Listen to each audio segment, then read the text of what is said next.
Hello everyone, welcome back into this channel, and today I would like to show you the tutorial how to insert a background on your video by CapCut application with iOS or iPhone. So here I already opened my CapCut application, and the things you have to do now is just go open a new project.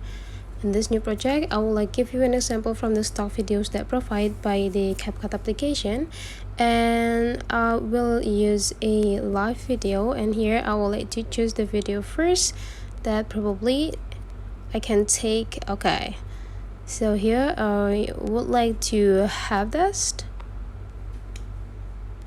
Just need to click it.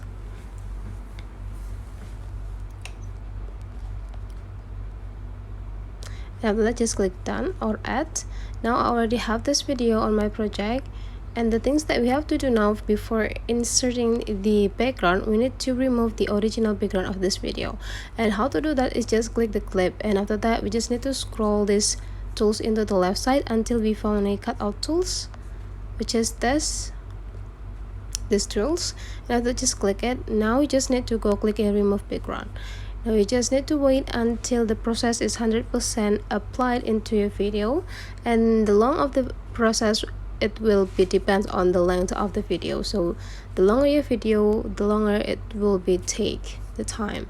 And after you're done, you just need to go click done.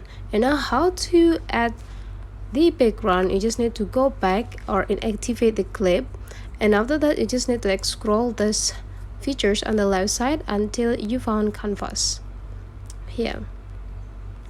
And this canvas, you just need to click it and go add a background. And now you just need to go click this to access the background that you had already saved into your phone, like that. Just need to find out which that you want to add to, for example this. Okay, and after you're done, just need to click done. And now don't forget to have a check first before you export this video. You can see this video is already have the different background compared to the previous one. So that's the way how to insert background on your video, guys. If you find that this tutorial is useful for you, don't forget to subscribe into this channel.